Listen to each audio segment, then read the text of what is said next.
ஆயிரக்கணக்கான கரப்பான் பூச்சிகள் சுற்றித் திரிகின்றன. அந்த இடத்தின் நிலைமை மிகவும் மோசமாக உள்ளது. பாருங்கள், மழை நீர் முழுவதும் கீழே இறங்கியுள்ளது. 5-6 நாட்கள் பயணம் செய்ய இயலாத நிலையில் உள்ளது. இதுதான் அமர்நாத் யாத்திரை பாதுகாப்பு டியூட்டிக்காக கிளம்பிய 12,000 ராணுவ வீரர்கள் பயணம் செய்யும் ரயிலின் நிலைமை. எல்லா இடங்களும் சேரும், அசுத்தமும், அதோடு ஆங்காங்கே உடைந்து கிடக்கின்றன. கதவுகளுக்கு தாழ்பால் கிடையாது. பல்புகள் எரியவில்லை.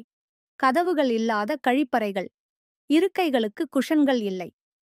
பராமரிப்பே இல்லாமல் அப்படியே புறக்கணிக்கப்பட்ட ஒரு ரயில் இது. இதில்தான் மக்களுக்காக தங்கள் உயிரை தியாகம் செய்ய தயாராக இருக்கும் ராணுவ வீரர்களுக்கு நம் அரசு கொடுத்திருக்கும் ரயிலின் நிலைமை.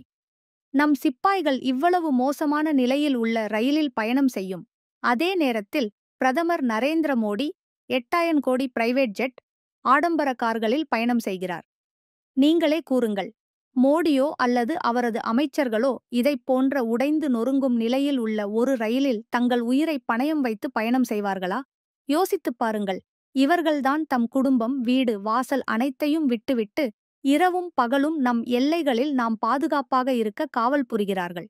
ஆனால் அதற்கு பதிலா அவர்களுக்கு கிடைப்பது இதுதான். கரப்பான் பூச்சிகள் ஊர்ந்து போகும் தரை, அசுத்தம், அவமரியாதை. வெட்கம் கெட்டத்தனத்துக்கு ஒரு அடையாளம் இருக்கும் என்றால் அது மோடியும் பாஜகவினருமாகத்தான் இருக்க வேண்டும். தன் ராணுவ வீரர்களுக்கு கண்ணியமும் மரியாதையும் தரத் தெரியாத இந்த அரசு நாட்டு மக்களுக்கு என்னத்தான் செய்ய முடியும்?